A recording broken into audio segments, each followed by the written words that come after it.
sama. Kalau itu yang ngomong sama aku bukan Bu Mega. Siapa itu? Surya Paloh. Apa katanya? Nah itu tuh dimarahin gak sama Bang Surya kalau dibocorin ya? Pelan-pelan aja ngomongnya. Nah? Pelan-pelan.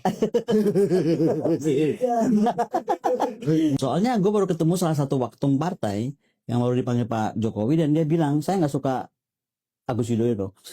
Oh, Berarti kan kok Solo bersuara nggak suka Agus Yudhoyono, kenapa nih? Dan kenapa abis itu Ahi nggak disalamin sama Gibran gitu?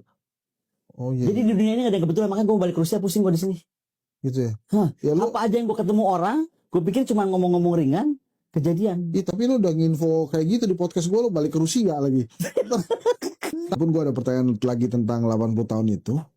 Kenapa sih kemudian ada pemimpin yang kesannya tuh rakyat nggak akan berani gitu di zaman sekarang? Nah, kalau itu kayaknya kembali ke buku gue. Heeh. Jadi ada pemimpin yang menurut aku karena terlalu 10 tahun ini mungkin kita tuh kayaknya jadi ditarik ke jadi ke bangsa yang yes man Oke. atau yes Sultan wannabe gitu. Gue nggak tahu juga judulnya, lu boleh bikin apa aja. Tapi kayaknya yes aja semua, nggak ada yang berani kritik, nggak ada yang berani bersuara. Lu sebagai akademisi, gue sebagai akademisi, dan beberapa kawan kita sebagai akademisi dan guru besar di kita kan tahulah setiap kejadian tuh ada pressure. Bohong aja kalau nggak pernah di pressure. Gue ngalamin di pressure, anak gue ngalamin di pressure kan. Ya. Ada. Jadi itu kayak kita biarkan, kita begitu permisif sehingga dia makin ngerasa dia nggak ada lawan. Udah paling jago deh gue, semua bisa gue atur. Partai yang ngebesarin gue bisa gue tendang, ya kan?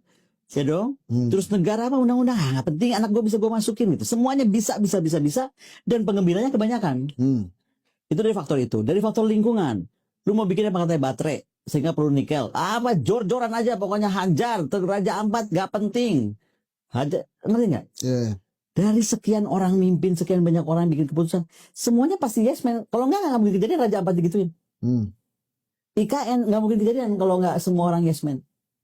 Iya. Betul kan? Nah, jadi kita dalam berapa lama itu jadi yes man, sehingga lahirlah juga generasi yes man tadi. Salah satunya si Bupati Pati. Makanya dia dengan sombong kan ngomong, apalagi kan yang sponsor kan beredar sekarang videonya. Saya titip ya Pati kepadamu. Saya titipkan Kabupaten Pati. Ya kepadamu kan dengan jelas kan. Nah mungkin rasa di Anaknya juga kan. Nah, nah jadilah dia langsung GR banget, 5.000 kecilan 50.000. Nah, jadi ini sekarang menurut gua inilah lahirnya, gue bilang tadi, bangsa berkesadaran. Jadi akhirnya yang sadar tuh rakyat. Kita itu nggak boleh lagi nyalain pemimpin.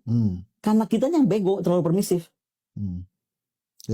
Lu jangan salah baca nih ya.